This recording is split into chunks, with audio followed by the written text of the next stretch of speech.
Okay, so I've been saying for, I don't know, a year and a half that if I could show timing that has happened to me in the last year and a half, I could prove to people that there was a God. For those who want proof, for those who don't, it wouldn't prove anything to you, but that you're being divinely led and that it's bigger than what you can see.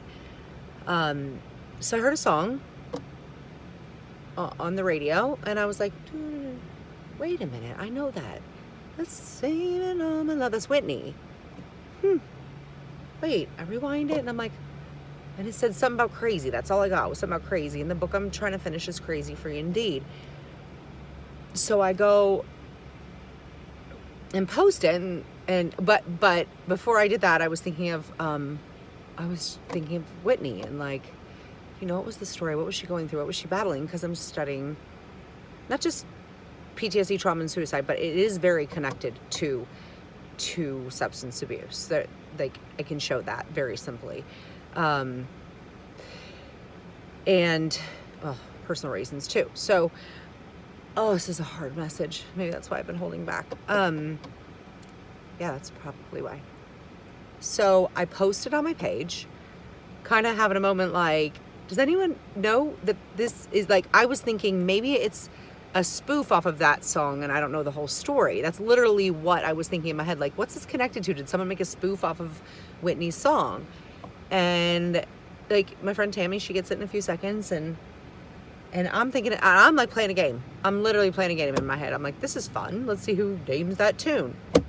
Somebody goes under it and says, did you know she's in the hospital? Please pray for her family. I'm like, no. So like, and I write in there no, and then I go Google her and I look up at the thing because I hadn't even looked at her name. It wasn't about, it was like, I was playing more like name that tune. So look at her name, I Google the name, and it says suicide. That possibly an intentional overdose. So,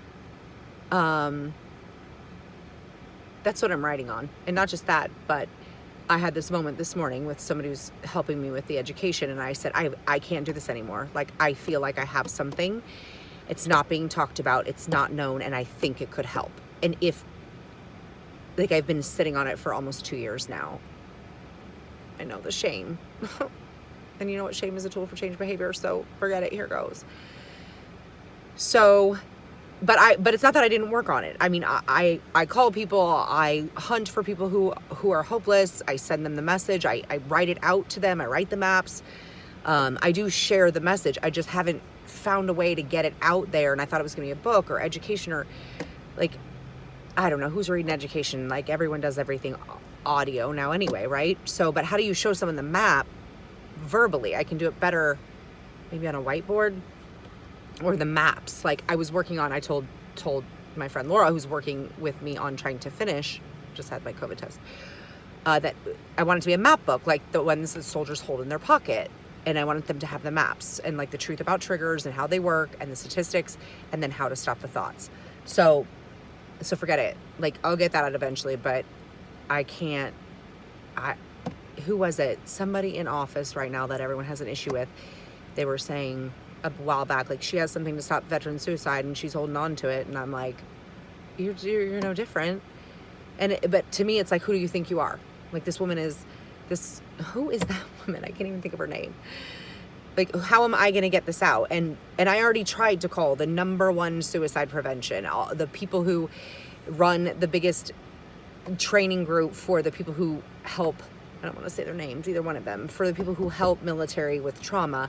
I called them. I called the #1 suicide prevention and said, I have data. I studied it on my, I took the journey. I studied. Well, who did you study it for? For myself, for my family, for people, I don't know. That's like, we used to read books because we wanted to know. We used to research because we wanted to know. We didn't have to pay money to go to a college to research something. So first of all, that was literally the response of the largest suicide prevention organization's top leader to me was, for what college? And I said, no college. Well, who did you do it for? Who did you have it approved by? I didn't know you had to have it approved to decide that you were going to study PTSD, trauma, suicide, neurology, and culture, and communication. I did not know you had to have that approved. So I said, okay, so I didn't. I have thousands of pieces of data.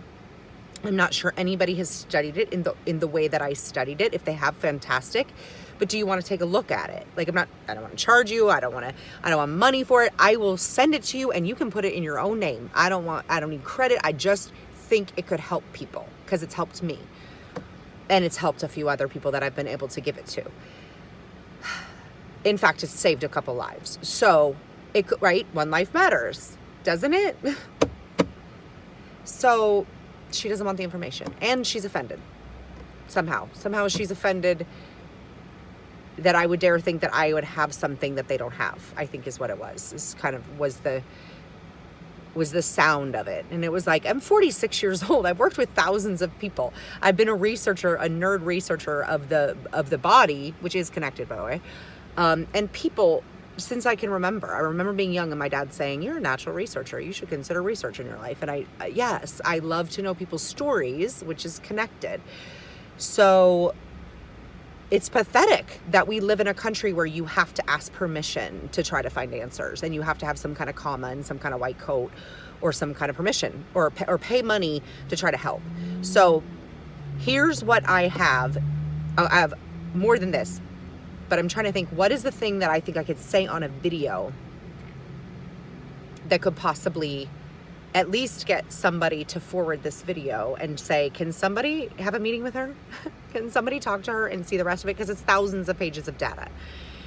And yes, usually you would get a scholarship to do this kind of work and people would pay your room and board and you wouldn't be using your savings. It's usually what would happen. My cousin and I hit the streets, and I had already collected a ton of information, and we hit the streets all the way up the East Coast studying and writing and studying.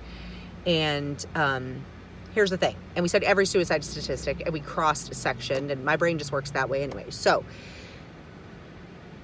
key thing, Black women have the lowest rate of suicide. Why do I think that is important? Well, first of all, anytime you want to study success, anytime you statistically, like, we would study success. To study a problem, you study the success. You want to study basketball, you study Jordan. You want to study swimming, you study Phelps. So if Black women have the lowest rate of suicide, why is that such an unknown statistic? So I started questioning that. I started thinking, why isn't that out there? Why hasn't this hit mainstream media? If suicide is the second leading cause of death between the ages of 6 and 24, and by the way, you can argue statistics with me all day long.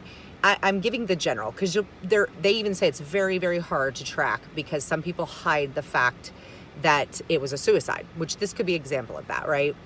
They end up saying it was an overdose, so it wasn't a suicide, so it gets categorized wrong, or right, or I've heard people say in Black families they don't want to, say it was a suicide. Their families don't want to admit that, or but one thing I did notice is that every time I told a Black woman that, and I interviewed and spoke to over 1,000 Black women, and I said, did you know that y'all have the lowest rate of suicide? And there were 3 consistent answers. So regardless of what you want to argue with me on that statistic being true or not true or the reason why, here's the important thing. There were 3 consistent answers from over 1,000 people. And I challenge you to find somebody who has done, I call it the suicide study. I challenge you to find somebody who has talked to over 1,000 people and asked that question. Because, and more, but let's just start with that one. There were 3 consistent answers. The 3 consistent answers were, 1, it's not an option. So, putting an option on the table matters in your head with your family. Deciding as a family unit or within yourself, anything like, this isn't an option for me. This isn't what I do. This isn't what we do. You can absolutely, in your units, in your family, in your homes, in your tribes, you can get out a piece of paper and start the opposite of a suicide pact and sit down with your kids and say, this is not an option, right? We don't do this. And you can say that to yourself. You can make that decision. It was on the table for me at one point. This is probably why I'm having a hard time sharing this message, because it's incredibly shameful after, but guess when? Not before. After I interviewed all these women, I was embarrassed, way more, like I was already embarrassed. Now it's like, why didn't I think the way they think? Why was that even on the table for me? For me, I can help people understand. It was, I don't know how to stop this pain. I've failed too many people, and it hurt, and I couldn't. yeah, and I just felt like I was failing over and over again.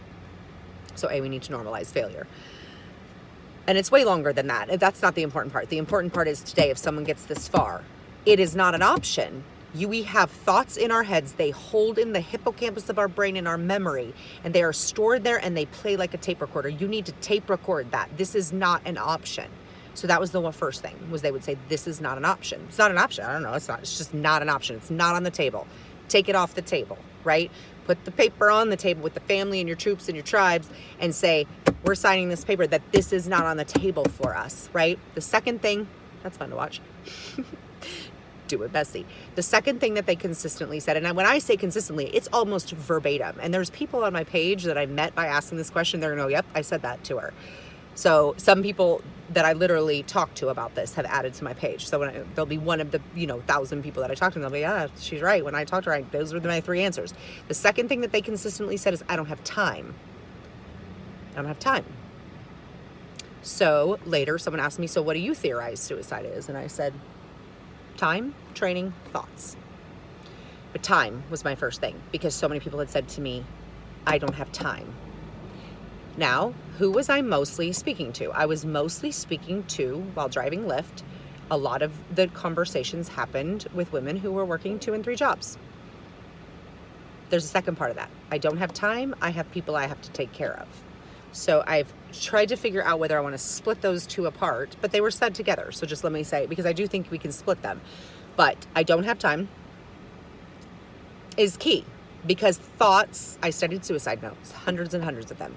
There are thoughts that are ruminating in the head. We all know that the internal dialogue and the ruminating thoughts are obviously part of suicide, because you have to think of it, you have to make a plan, you have to, unless it's a triggered suicide, which I feel like is very different. I don't think they're as preventable. A highly triggered moment, a reactive moment, frontal lobe block, they make the decision.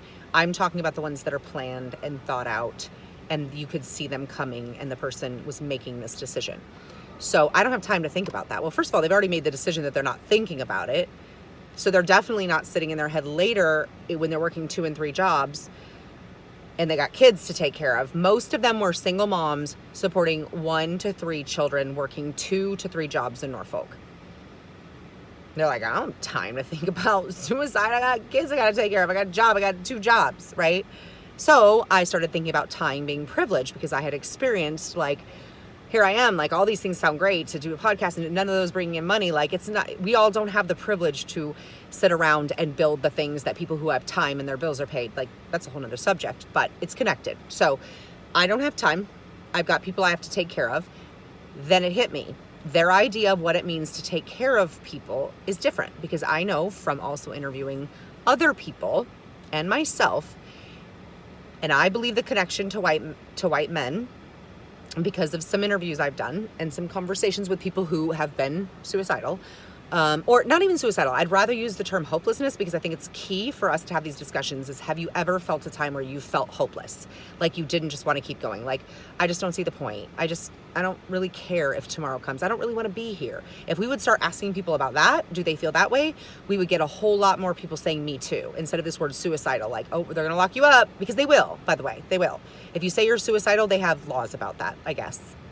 And so ask, so we don't bring it up, because we have to do something about it so it doesn't come up. So say things like, do you want to be here? Excited about tomorrow? So I think this whole idea, if I ping, sorry, ADHD, I call it hyper creative or super creative. What does it mean in the white culture to take care of somebody? Usually it's connected to money. We value money. I mean, just look at what we're making our biggest decisions on right now. Well, what's that person going to do for our money? You know, what about our kids? What about it being the second, like, how much are we hearing right now about what we're doing about the second leading cause of death between the ages of 6 and 24 being suicide? We're hearing about money, what's happening with our money. So I think that and if it's offensive, you know, it's just, I like a red zone and make the argument, make a logical one, but that's kind of obvious that's what's happening, that we're making decisions. So I think in the white culture, there's a lot of pressure, performance, pleasing, production, I call them the P's, proving. They all cause stress to the brain. And I think there is a lot of stress on white men to pressure, perform, pleasing, production, proving. and to provide for their families. And I think the level of expectation that sometimes people have of what that providing looks like causes even more pressure on that man.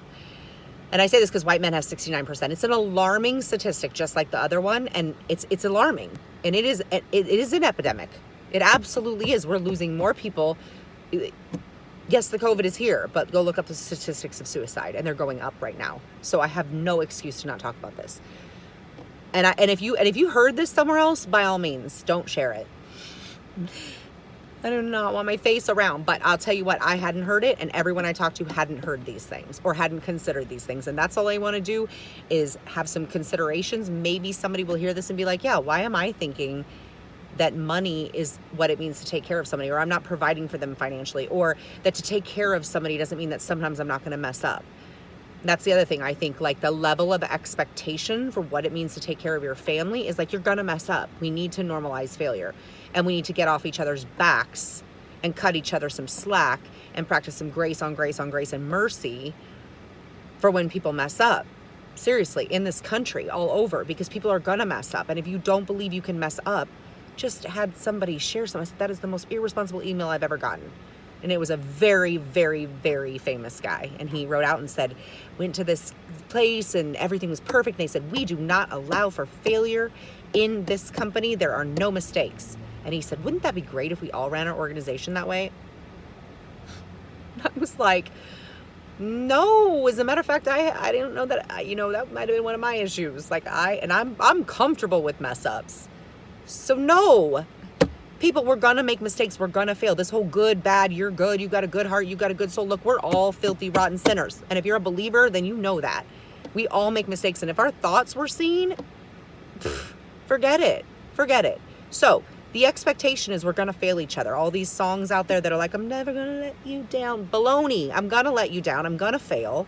You're going to fail your family sometimes. You're going to fail someone who's counting on you, and you need to normalize that in your units. I'm serious, like, who do I think I am right now to be saying this? I don't know, but I'm gonna just get it out there. You need to normalize failure. People need to understand that they can make mistakes, that is what it means to be human, that we are going to mess up and we're going to fail. And then when we understand that we can fail, then when we fail and we fail hard, then we're not going to see that as I didn't take care of people, right? Because that means the expectation would be that I never failed to be taking care of my family, right? So when I was feeling it, it was like I'm failing everybody. But that was partially because the expectation from them was that I wouldn't fail. So then I put that expectation on myself. That wasn't my daughter's expectation. That wasn't my husband's expectation. That wasn't but there were people who, when I didn't do it right, hammered me all over social media and hammered me on the phone. And because I messed up. And I don't even know like why you would call deciding to take a break from something where you're working, where everybody is working 68 hours a week for free, and you decide to take a break, why anything about that would be messing up anyways. But I now know that we all triggered, and I completely understand much better what happened in our brains in that moment. But at the same time, it goes back to, if we don't build a foundation of grace and mercy and the expectation of making mistakes in our homes, in our families, in our units, in our organizations, and in our own brains for ourselves, if we don't understand that is foundational, that we must understand that to give mercy and to need to give grace is an expectation. That is what we're going to have to do with everybody, because nobody's perfect and everyone makes mistakes, and everyone needs to know that doing it messy and making a mistake is part of the process. So then when we think of, I have people I have to take care of, taking care of people doesn't include perfection. It doesn't include not making mistakes. It doesn't include not messing up. And that includes the people who are holding people responsible. My forgiveness map sounds like this. Do you think if they had the tools and the training, they would have done what they chose to do? You have to consider people's tools and training before you hold them accountable. Because just shrink it down. Like, do you walk into the store and yell at your employee and they haven't trained them on the cash register? I can't believe you can't run that cash register. Shrink it down even lower than that. Do you yell at your kid who can't walk when you didn't train them to walk? Do you yell at them because they can't ride a bike when you didn't train them to ride a bike? No. Like, So if somebody consider first, did they have the tools and the training? If they didn't have the tools and the training, or you don't know they did, there's grace, and there's still grace even if they did, because we're all. I guess that's my biggest thing is like grace for yourself. Expect to make mistakes. So that was the second one. All that for the second one. Like I said, it's not really a fast message, right? I mean, how do you go through what probably thousands of pages that I've written on this, and conversations that I just saw that post and I went, okay, I've got to stop. How do I get this out? So we've got people we have to take care of. Black women, every single one said that, without exception. That was the one thing that nobody didn't say. I have people I have to take care of. So, and the third one was my faith. I can look at that both ways. Some of them was just my faith. I have faith. I have hope. My faith gives me hope. And some of them it was my faith tells me I'm going to hell. So, well, whatever it takes to, to have the courage to continue. So those are three important things. I think having the family pact, having the unipact, where you sit down and instead of you do it is not an option pact. You sit everyone down, you tell them this is what over 1,000 Black women said is the reason. Like, if we want to learn, we study the training of the best, of the success stories. They are the success story. Black women, here's the other thing that's interesting to me. The lowest rates of suicide in our country, which is so interesting since I studied this before, what's happening now. So I'll be interested to see if this changes because of the behavior, not the behavior, but kind of the way I'm not going to get into politics. The lowest rates in our country were New York, New Jersey, Black women, and Africa. So not in our country, and what profession. So I try to put them in together. I try to put this humongous puzzle together and then look at the common, patterns. So I say, what do New York, New Jersey, Black women, and Africa have in common? Well, I can't really speak for Africa. I've been there, but one thing I noticed about those three is there's very strong voices. They live tribally, and they also have the healing for the brain in their communities. So in the white culture, we tend to tell people to, don't be loud, don't be obnoxious. That's obnoxious. We even talk crap about New York, and they're so brash. Oh my goodness, we have this thing about, but it's traumatic to be silenced. We are given vocal cords for a reason. We were supposed to speak, and there is a time for everything under the heavens, including having every tone that God designed in your voice. So speaking up and speaking out and speaking loudly should not be shamed in our culture. And in the white culture, I think because it's so heavily based in the Bible, which makes women feel like they're supposed to be seen and not heard. And also, that's all. And so I think there is, and the military culture is a culture of, kind of at ease, a silencing type of culture where you're not really trained to use your voice. And I got attacked on LinkedIn, and it was like, you signed an oath too. I didn't sign an oath not to tell the truth. That is not an oath I signed. I love my country. I'm a patriot. Here's who I love. I love my fellow brothers and sisters in arms. That's who I love, right? To me, the ideals of America, I love those, right? But don't tell me that I signed an oath to say I'm not going to tell the truth about the culture in the military and how it may be connected to suicide. Here's another thing. Who has the highest rates of suicide? Then connect it to those ones. Who has the highest rate of suicide as far as the branches of service? Marines are the highest, and everyone guesses this. Marines are the highest. Air Force is the lowest. And when I ask people, why do you think that is? Because I don't give them the answers. I say of the four branches, Coast Guard ice never comes up. I'm sorry. Wow, Shen. Mistake, sorry. Of the four branches of service, well, that's a good thing to think about, because why did nobody of all the people I asked ever say, what about the Coast Guard? Poor Coast Guard. Guy. Man, redheaded stepchild. So everyone guessed. Some people maybe a few people said put Army above, but everybody knew Air Force was the lowest. And most of them said it's because Air Force doesn't do anything. But remember, keep in mind, that one was mostly said to military people. And I worked for the Air Force, and I saw a very interesting thing while I worked there. I saw two different situations. One time when I was in a graduation, and I remember looking around like I was in the Twilight Zone, because I saw colonels talking, like smiling and laughing with privates, and I was like, what is going on here? Like, first name, oh, that's terrible. First name, oh, it's human. I mean, I'm not suggesting Army wake up tomorrow and Marines wake up tomorrow and start, calling each other by your first name, but just the way they treat each other with respect and dignity, like that's not, I'm not above you, or fellow, we're fellow team members, right? Then I worked for Hill Air Force Base Public Affairs, and writing and editing and reporting, and I saw my boss. It was like I was in the Twilight Zone. I mean, I had some great leaders in the military, but I've never, just that it was like having a dad. I mean, he was so, and there was never a moment where I felt like there was anything inappropriate with him. Never. He was absolutely just a mentor, and he was distant in the fact of a mentor, but I knew that I was cared for. I knew that I was supported, and I was spoken to. Like, I still have a letter that he wrote, and was like, just the great things that he said, the very kind things he said, and just really encouraged, the word encouragement.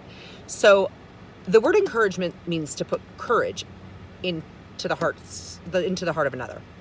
And I say not the heart, the brain, but anyway, that's my brain conversation. My question is it takes courage to continue on. And is your communication with your troops caring, compassionate, and does it build courage in them to continue on no matter how hard it gets? Do they know that they have a mentor and a coach that they can call? Do we care about our soldiers? And is it possibly the communication in the different services? Because communication does injure the brain. Harmful words injure the brain. It's not, somebody laughed at me on LinkedIn the other day and was like, whatever. Just grab a phone and Google it. It's very simple. It's, I wasn't even going to get into it. I was like, okay, when this all comes out, and this happened to me before. I map something and I tell people and they're laughing at me, and I'm like, okay, it'll come out later. Yes, words physiologically harm the brain. So verbal abuse is not physical abuse. You'll see it all the time. Mental abuse is, or it'll say verbal abuse is as bad as physical abuse. I'm like, guys, verbal abuse is physical abuse, and the fact that it affects the chemistry and the wiring of the brain. Now, that's a whole conversation, maybe another 20-minute conversation with some whiteboarding, but it really is simple. Hit your Google and just type in words. How do they injure the brain? How do words damage the brain? How does fear damage the brain? How do words that are spoken harm the brain? Just think of 20 different ways to Google that, and you'll see the PhDs and all the people. I just know what questions to ask Google. When I have a thought like that, like, wait a minute, do words harm the brain? Google. There's the answer. I guess when I say the right questions, it's theories. I have a theory. It'll hit me and I'll be like, I wonder if, boom, there it is. Then it's just not mainstream because what that college said. Who's backing you? Do you have money? Did somebody pay you to do this? Did somebody? No, I paid to do it. A lot of money. Foolishly. Maybe not. So, I think that even if we have this conversation and we share this conversation with our troops, with our families, like Black women have the lowest rate of suicide. Let's talk about their training and let's talk about what they said. And we just have that conversation. Who knows? Everything is a planted thought. I really want to talk about that, but that's a whole nother, this has already been a 30-minute video, which was not my intention. That's a whole nother conversation, and that is how thoughts are planted and how we plant them in each other and how they ruminate in our heads.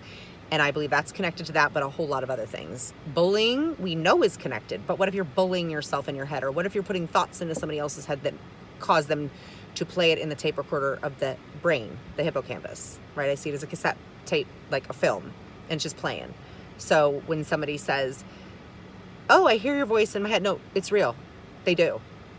So everything that our children are listening to, planting. Like we used to think like, oh, planting seeds. No, guys. Like literally it's being recorded in the hippocampus of the brain. It's where memory is stored. Conversations are memory, right? So store this. You can continue on. You can. And the key is that we need people who have been there, that are courageous enough to say, I have felt hopeless. I have been at the bottom. I didn't want to wake up the next day. I wasn't sure I really wanted to keep going. I wasn't really sure why I was here. I really could have cared less if I lived. Anything that you can think of that you've ever thought that would be kind of on the hopeless side, if we would share those stories and how we found on our tools and how we found hope and created a giant toolbox of how we did it. But I think the key is the conversation that you're not alone, because nobody wants to say I was suicidal. But I think we could all, I would say, if I was to have a theory, I would theorize that 20% of or less of the entire human race has never felt that emotion. And if I could write 100 different ways that is said, I just don't really want to be here. Don't care. You'd probably find only 20% of the entire world that would say they've never felt that. Boy, would I love to do it. Can I study that across the country? How do I do that? Who has a research project of the century? That would be so amazing. Yeah, comment below if you've never, but people won't say it. Like, or maybe they will. I don't know. Where can I post this that people would actually admit it? And I think when we see that, we'll be like, oh, and then when we don't just say, yes, I've been there, but how did you crawl out? What were your tools? Like, what did tribe? Oh, also, when I studied the rates, it was where they lived tribally. It was where they lived as a close community of family, took care of one another. You knew you could get help from your tribe. You knew they would be there no matter how messy it got. And what was the other big thing? They lived tribally. Oh, and in their tribes, they tend to have the natural healing for the brain, which is also not in our schools anymore. Or really. It's not really in the white culture either. Music, art, dance. Yeah, those heal the brain. So instead of calling it mental health, I'm trying to make a push for calling it brain health, because you can't heal a mental, but you can heal a brain. So what heals the brain and what harms the brain is what I studied. That's a whole nother subject. But when it comes to suicide, we just lost somebody, or we may be losing somebody. I guess she's in the hospital. And I don't even know the details. I just pushed play. I was like, I'm going. How could they have seen this coming? Well, intentional overdose. I don't know. I don't know the details. First of all, I think you're always, if there's somebody who's a star, I think they're always at risk. Thoughts, like there's so much pressure. What are my P's, right? Pressure, performance, pleasing, production, proving. You're also getting high every time you do that, right? People don't realize it, but it's giving you tons of oxytocin and connection. And then if it crashes, you're going to do this cycle, right? So I think there's a very clear natural brain science connection to why stars struggle with that. And I can show that on a whiteboard. But also drugs are completely connected. And now, I understand that marijuana is helping. I understand that marijuana is helping people with pain. But I also have a very strong concern that we're not understanding that any brain altering substance, that the brain is a very complex, it's as complex as the finger, what's that thing called? Fingerprint. So when we're just taking meds and like chucking them in baskets and drugs and chucking them in, we all have different reactions to alcohol. We all have different reactions to, and now there's certain things that are being put on marijuana that, bam, the person's gone. I also know that there's a new drug that's trying to come through illegally that is supposed to be so amazing, and they're pushing it that it's so wonderful and it's going to unleash all your trauma.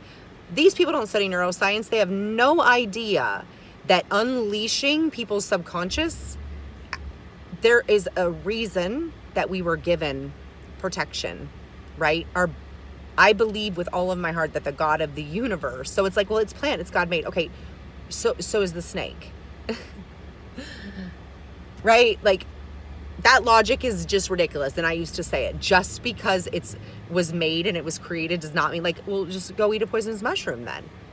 Like, it's a brain, and everybody's brain, you need to educate your children on the brain ASAP and how different it is, and how one chemical, one hit. I met a woman at a gas station.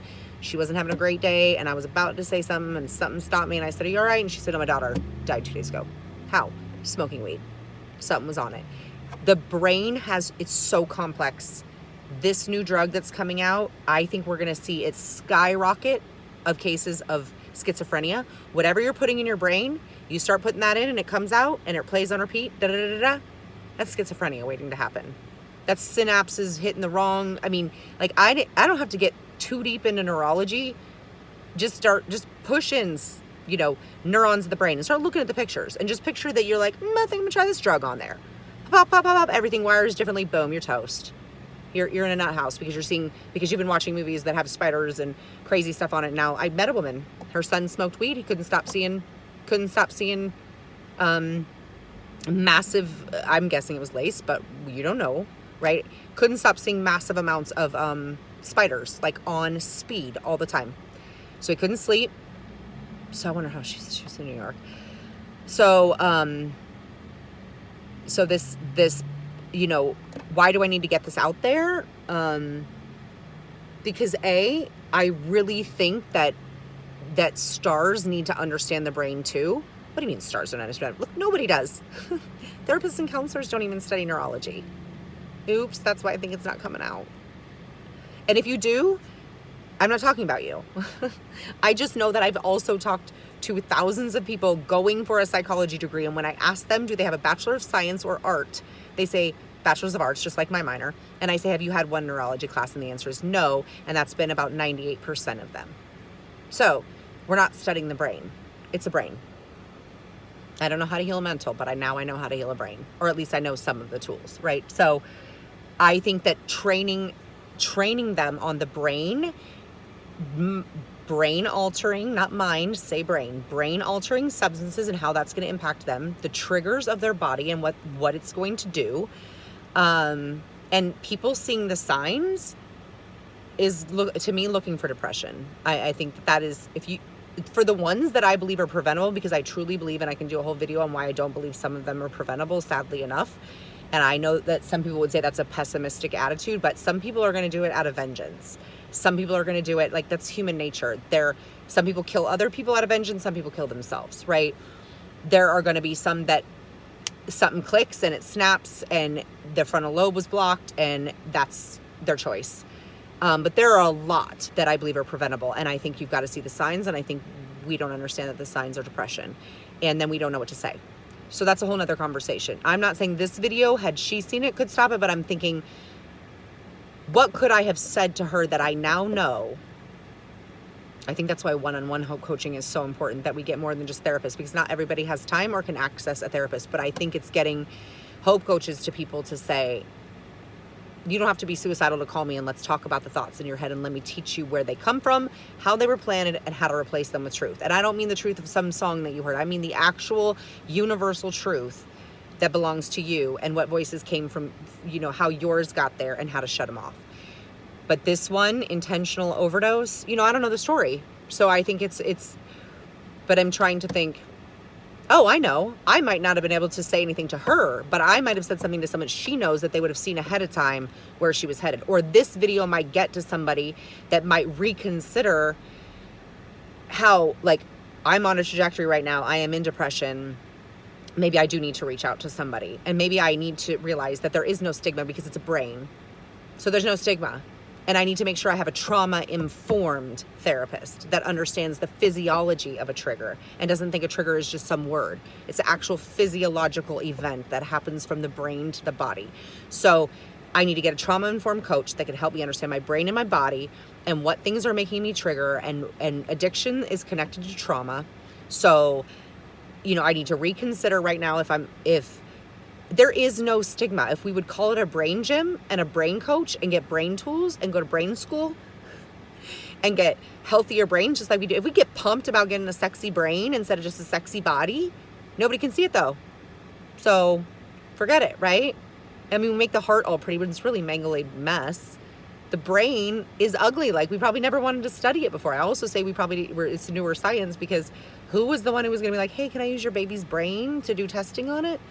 Who was the one that was, maybe they didn't even know brains were in there before because they just had the skull. Maybe by the time they got, I don't know. Those are all my theories. So that science is newer. And so there's no shame, but there's definitely no stigma because it's a brain. That was really loud. And by the way, sound heals. What does hope sound like? Probably doesn't sound like me and half this thing, but here is the hope. This is new science. We don't have to shame anybody. We can just learn and grow and get this information out as quickly as possible and realize that our kids, what they're watching is being planted in their brain. What we're saying to them is being planted in their brain. We are deciding what they're going to think about themselves every day and with everything that we say to them. And we need to understand the highs and lows of elevation and being a star and social media and the likes. We need to understand the like high, that we're literally getting a chemical hit. So we're going to feel high and low. And then we're going to think, oh, I'm depressed. Get off the internet for but yeah, I would say that the best thing that we can do is to talk to the person, to get comfortable being like, hey, you wanting to be here? Because you seem like you're a little bit low. I've seen you pulling back from people. I don't see you. Things look a little different. You look a little bit sad. And you just say, do we need to get you to a brain gym? Because I know a trauma coach. And then you find him a trauma coach. You don't give him a stinking suicide number. Because that line stinks. Call it yourself. If it worked for you, call me out. If it worked for you and it saved your life, I want to know. Because I've had not only called it, but I've had other people do it, and it's been disgusting to me. What's your plan? That's how they greet you. What's your plan? So appreciate that work's being done, but it just needs some retraining. So we can understand that there is a brain in the head, and just like the body, it can be trained. Gratitude heals the brain. You can have a gratitude practice. Music, art, dance, meditation. There are things that physiologically heal the brain. And the amazing thing is they're all free.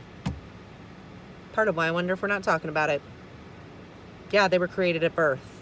Laughter heals the brain. So I have a system, a 22-day camp that I will send to anybody for free.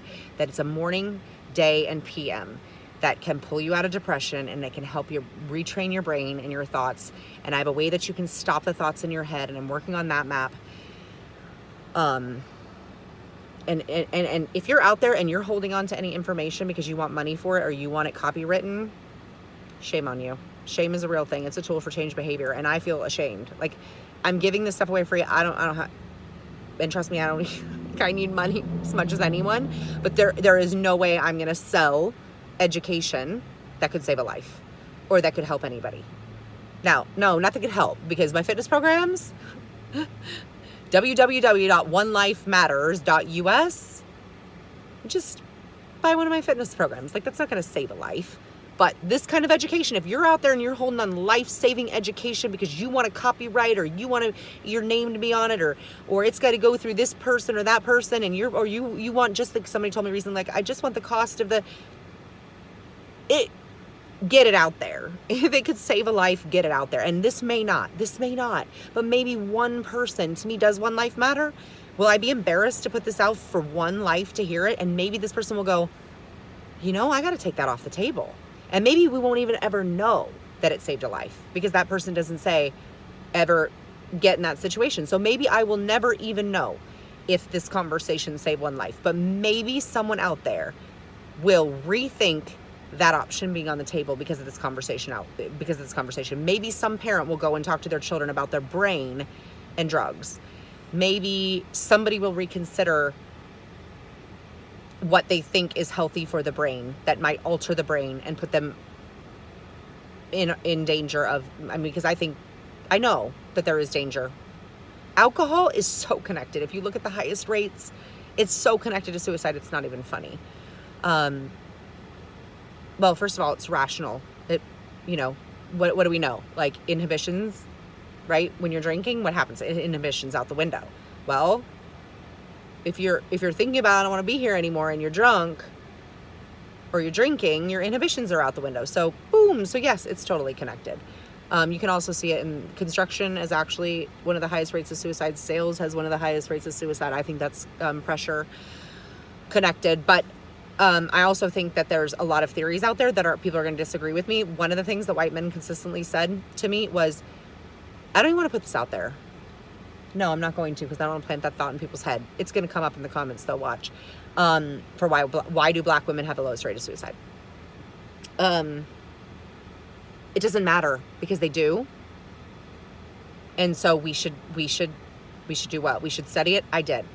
So if someone else did over 1,000 studies on the success story, let me know. And if you've published it and your book is out there, I will get it out there. But I don't think that study has been done. And I don't think anyone has ever cross-sectioned studying culture, neurology, the body, and all. I don't think anyone's ever done all the connections. I feel like I might have done one of the largest suicide studies and if I'm wrong, by all means. But if I'm not, and this ends up in, with you, and you have a place for my education to go without telling me that I've got to apply to a college to do it, and then please, or maybe I'm a combat veteran, give me a scholarship, and I'll write it all up for you, or I'll say it to someone. And can we please start having theses that are like, not everyone's a writer. Why can't we have spoken theses? My thesis is that suicide is thoughts, time, and training. And so if we could impact, Trump called out and said, I need help with this. Communities, I need help with this. So I'm trying, right? Here I am. And if you are a Trump supporter and guys, if words physiologically impact the brain and bullying is their platform, can you please ask him to stop? That's all I'm saying. Let's not argue about that. They do harm. Name calling is bullying. So can we ask him to stop? Okay? Because we can't make a call for change in our schools and with our kids and the brain and the physiological damage of the brain and not accept that that's a responsibility of ours to say this has got to stop. This needs to be off the table. And you know what? I bet if all of the supporters went and said that, we were asking you to do what we ask our kids in kindergarten to do, to stop the name calling, because we can't make laws about or rules at school about bullying if you're doing it. Like, we can't go to our kindergartners and say, hey, don't name call to our kindergartners if you're doing it, right? So can you do that? So I'm making a plea for all Trump supporters to please ask for that to be taken off the table in politics, because I want to write policy on verbal abuse being bullying and how it physically damages the brain, and therefore it's physiological bullying, therefore it's mental and physical abuse, therefore it should be against the law. I know, crazy, you couldn't prove it, right? That's what everyone says, and I'm like, it's not that hard to prove, really. Well, how could you, man? You couldn't. I've already talked to somebody about writing policy, but I could at least ask, why not? If we know it physiologically damages the brain and we've done brain scans to prove it, why can't we? I mean, just at least answer why. So we need to start by asking our politicians to take that off the table. And this isn't a right or left thing. This is something we can all agree on. I believe that. I believe with all my heart most people understand that is not what we think should be happening as an example to our kids. And by the way, I've set some of the worst examples of any human being on this earth. So it seems like whenever I have, for my child. So it seems like whenever I have an idea, especially on the 1 month I challenged myself to try out LinkedIn, which is terrifying, by the way. Just wow, cruelty on there. That's like the cyber attacking bully fest in America. Just hang out on LinkedIn for a bit. Although I did find there's one feed that I was like, oh, people in here. I mean, they disagree, but they're respectful to one another. So that was on Brene Brown's. Go in her feed. There's some but there's intense discussions, but they're respectful to one another. So, wow, did I just hit? Yeah, like putting this on LinkedIn, people be like, you were all over the place. You were pinging all over the place. Are you 80? Yes. I am. So was probably a lot of our very smart people in history. Quit your labels. Save it. There's something we can all agree on, and that's our children. Right? So right, left, we've got to care about our kids and the rate of suicide, and that people are dying and there's solutions, and we don't know brain science, and that we don't that we've taken the healing for our brain out of our schools. So everybody out there that's in an arts community, music, art, dance, anything like that, one of my biggest hopes is to build a collaboration of people who will fight for everyone, for the awareness that the arts heal. And that makes artists what? Healers. And that we don't have centers for healing. Music, art, dance, like accessible. That's why I keep saying in Black communities, let's stop tearing down communities and let's build. I was working towards that in Norfolk, in this theater. Like, let's have workshops and wellness workshops and train people in entrepreneurship, and let's get these healing centers into each place where kids that don't have money for that for their family have a chance to take music lessons and dance. Let's all heal. They're physiologically healing to the brain. Art therapy, you know, and give artists a chance to use their God-given creative gift to heal our communities. Let's use our energy to build that, right? So if we realize that it was brain and it heals the brain, then every single art organization out there can go and write grants for mental health funds. As soon as somebody will be brave with me and start calling it brain health instead of mental health. You can't heal a mental, but you can heal a brain. Hugs, love, T2T. Oh, that's just the name of my company. Out.